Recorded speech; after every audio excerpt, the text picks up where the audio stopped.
नमस्कार विद्यार्थी मित्रांनो, आज आपण बघणार आहोत 8 जुलै 2026 चे चालू घडामोडीतले टॉप 10 महत्त्वाचे प्रश्न.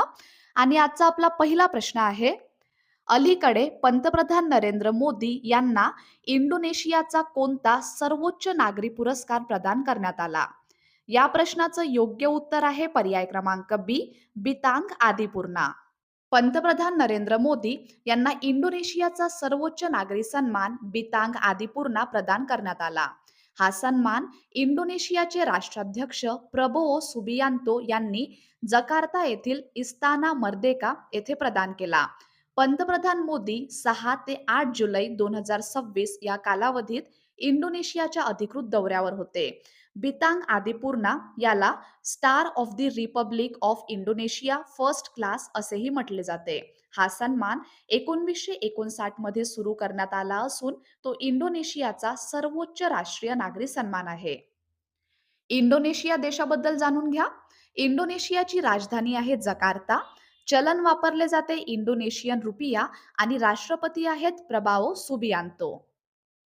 प्रश्न दुसरा: उत्तर प्रदेश सरकारने जलालाबाद शहराचे नामांतर करून कोणते नवीन नाव मंजूर केले आहे? प्रश्न क्रमांक 2 चं बरोबर उत्तर आहे पर्याय क्रमांक सी, परशुरामपुरी. उत्तर प्रदेश मंत्रिमंडळाने शहाजहानपूर जिल्ह्यातील जलालाबाद शहराचे नाव परशुरामपुरी करण्यास मंजुरी दिली आहे. या निर्णयानुसार जलालाबाद नगरपालिका परिषद याचे नाव बदलून परशुरामपुरी नगरपालिका परिषद असे करण्यात येणार आहे. उत्तर प्रदेश स्थापना करण्यात आली होती 24 जानेवारी 1950 रोजी.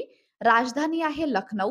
अधिकृत भाषा वापरली जाते हिंदी आणि त्यातली द्वितीय भाषा आहे उर्दू. मुख्यमंत्री आहेत योगी आदित्यनाथ आणि राज्यपाल आहेत आनंदीबेन पटेल. प्रमुख राष्ट्रीय उद्याने बघा: दुधवा राष्ट्रीय उद्यान, चंद्रप्रभा वन्यजीव अभयारण्य आणि पिलीभीत व्याघ्र प्रकल्प. प्रमुख धार्मिक स्थळे आहेत काशी विश्वनाथ मंदिर, राम जन्मभूमी मंदिर, त्रिवेणी संगम, सारनाथ आणि कुशीनगर. प्रश्न तिसरा आहे: पोलीस संशोधन व विकास ब्युरोच्या महासंचालकपदी कोणाची नियुक्ती करण्यात आली? प्रश्न क्रमांक 3 चं बरोबर उत्तर आहे पर्याय क्रमांक बी, आलोक कुमार मित्तल. केंद्र सरकारने BPR&D, NCRB आणि SVPNPA च्या प्रमुखांच्या नियुक्त्या जाहीर केल्या. आलोक कुमार मित्तल यांची पोलीस संशोधन व विकास ब्युरोच्या महासंचालकपदी नियुक्ती करण्यात आली. अमित गर्ग यांची राष्ट्रीय गुन्हे नोंद ब्युरोच्या संचालकपदी नियुक्ती करण्यात आली. तर सुजित पांडे यांची सरदार वल्लभभाई पटेल राष्ट्रीय पोलीस अकादमी हैदराबादच्या संचालकपदी नियुक्ती करण्यात आली. या सर्व नियुक्त्यांना मंत्रिमंडळ नियुक्ती समितीने मंजुरी दिली आणि ACC चे अध्यक्ष हे भारताचे पंतप्रधान असतात. प्रश्न चौथा आहे: INS महेंद्रगिरी भारतीय नौदलात कधी समाविष्ट होणार आहे? प्रश्न क्रमांक 4 चं बरोबर उत्तर आहे पर्याय क्रमांक सी, 11 जुलै 2026 रोजी. INS महेंद्रगिरी ही भारतीय नौदलाची 6वी स्वदेशी स्टेल्थ फ्रिगेट आहे. तिचे 11 जुलै 2026 रोजी विशाखापट्टणम येथे कमिशनिंग होणार आहे. ही युद्धनौका प्रोजेक्ट 17A अंतर्गत विकसित करण्यात आली आहे. या युद्धनौकेची रचना भारतीय नौदलाच्या वॉरशिप डिझाईन ब्युरोने केली, तर Mazagon dock shipbuilders limited Mumbai यांनी तिची निर्मिती केली आहे. या युद्धनौकेत 75% पेक्षा अधिक स्वदेशी घटकांचा वापर करण्यात आला आणि कमिशनिंग नंतर INS महेंद्रगिरी पूर्व नौदल कमांडच्या ईस्टर्न फ्लीटमध्ये सामील होणार आहे. प्रश्न 5वा: अलीकडे सुमारे 2000 वर्षे जुन्या भारतीय सोन्याच्या अंगठ्या कोणत्या देशात सापडल्या आहेत? बरोबर उत्तर आहे पर्याय क्रमांक बी, थायलंड. थायलंडच्या फाईन आर्ट्स विभागाने सुमारे 2000 वर्षे जुन्या 2 भारतीय सोन्याच्या अंगठ्यांचा शोध जाहीर केला. या अंगठ्या फेचाबुरी प्रांतातील डॉन याई थॉंग पुरातत्व स्थळी सापडल्या आहेत. एका अंगठीवर प्राचीन ब्राह्मी लिपीतील शिलालेख आढळला आहे. शिलालेखातील पुशरखितस या शब्दाचा अर्थ पुष्प नक्षत्राच्या संरक्षणाखाली असलेला असा होतो. थायलंड थायलंडची राजधानी आहे बँकॉक. चलन वापरले जाते थाई बाहत. राष्ट्रप्रमुख आहेत राजा वजिरा लोंगकॉर आणि पंतप्रधान आहेत पेटोंगटार शिनावात्रा. पुढला प्रश्न: अलीकडे हरियाणातील कोणत्या फळाला प्रथमच जीआय टॅग प्राप्त झाला आहे? बरोबर उत्तर आहे पर्याय क्रमांक बी, किन्नू. हरियाणातील सिरसा किन्नू हे राज्यातील पहिले जीआय टॅग प्राप्त करणारे फळ ठरले आहे. हा जीआय टॅग चेन्नई येथील भौगोलिक संकेत नोंदणी कार्यालयाने प्रदान केला आहे. जीआय टॅगमुळे सिरसा किन्नूची वैशिष्ट्यपूर्ण ओळख आणि गुणवत्ता अधिकृतपणे मान्य झाली आहे. हरियाणा राज्याबद्दल जाणून घ्या. तर हरियाणाची स्थापना करण्यात आली होती 1 नोव्हेंबर 1966 रोजी. राजधानी आहे चंदीगड. अधिकृत भाषा वापरली जाते हिंदी आणि पंजाबी. मुख्यमंत्री आहेत नायब सिंग सैनी आणि राज्यपाल आहेत आशिष कुमार घोष. प्रमुख राष्ट्रीय उद्याने आहेत सुलतानपूर राष्ट्रीय उद्यान आणि कलेसर राष्ट्रीय उद्यान. प्रमुख धार्मिक स्थळे आहेत ब्रह्मसरोवर, ज्योतिसर, शीतला माता मंदिर आणि भीमादेवी मंदिर संकुल. प्रश्न 7वा. अलीकडे पश्चिम बंगाल सरकारने प्रधानमंत्री चहा श्रमिक प्रोत्साहन योजनेअंतर्गत किती रुपयांच्या विशेष सहाय्य पॅकेजला मंजुरी दिली आहे? प्रश्न क्रमांक 7चं बरोबर उत्तर आहे पर्याय क्रमांक सी, रुपये 313.3 कोटी.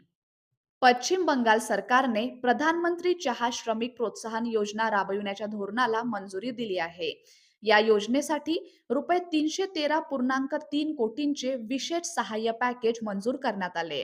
या उपक्रमाचा लाभ सुमारे 3 लाख चहा बागायती कामगार आणि त्यांच्या कुटुंबियांना मिळणार आहे.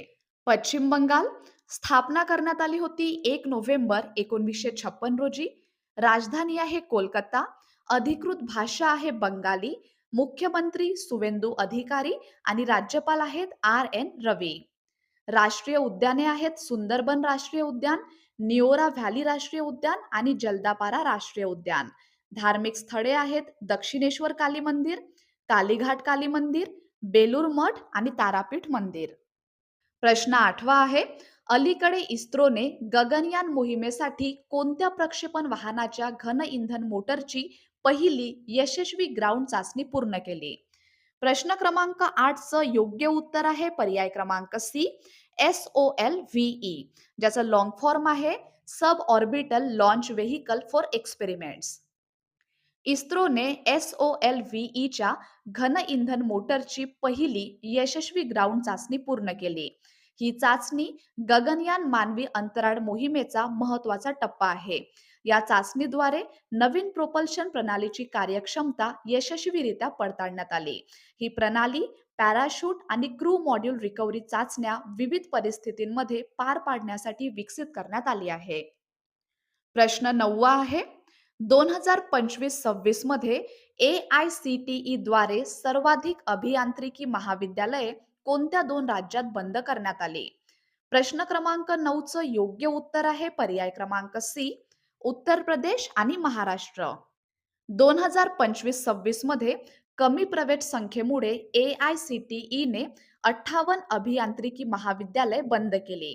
उत्तर प्रदेश आणि महाराष्ट्र या दोन्ही राज्यात प्रत्येकी 12 महाविद्यालये बंद करण्यात आली आणि ही देशातील सर्वाधिक संख्या आहे. प्रोग्रेसिव्ह क्लोजर मॉडेल अंतर्गत सध्या शिक्षण घेत असलेल्या विद्यार्थ्यांना त्याच महाविद्यालयातून पदवी पूर्ण करण्याची परवानगी देण्यात आली आहे. या कालावधीत देशभरात 950हून अधिक तांत्रिक आणि अभियांत्रिकी अभ्यासक्रम बंद करण्यात आले. आणि शेवटचा प्रश्न, प्रश्न क्रमांक 10वा आहे. प्रेरणा पार्कमध्ये कोणाच्या कास्य पुतळ्यांचे अनावरण करण्यात आले? प्रश्न क्रमांक 10चं योग्य उत्तर आहे पर्याय क्रमांक डी, वरील तिन्ही. म्हणजेच डॉक्टर श्यामाप्रसाद मुखर्जी, अटल बिहारी वाजपेयी आणि अशोक सिंघल. उत्तर प्रदेशचे मुख्यमंत्री योगी आदित्यनाथ यांनी प्रयागराज येथे प्रेरणा पार्कचे उद्घाटन केले. हा पार्क यमुना नदीच्या तीरावर विकसित करण्यात आला आहे. पार्कमध्ये डॉक्टर श्यामाप्रसाद मुखर्जी, अटल बिहारी वाजपेयी आणि अशोक सिंघल यांच्या कास्य पुतळ्यांचे अनावरण करण्यात आले. प्रयागराज महापालिकेने हा पार्क रुपये 1 कोटी खर्चून विकसित केला आहे. उद्घाटनावेळी मुख्यमंत्र्यांनी एकता बोट रेसला हिरवा झेंडा दाखविला. तसेच त्यांनी रुपये 2,500 कोटींपेक्षा अधिक किमतीच्या विकास प्रकल्पांचा आढावा देखील घेतला. तर विद्यार्थी मित्रांनो, हे होते आपल्याचे टॉप 10 महत्त्वाचे प्रश्न. धन्यवाद.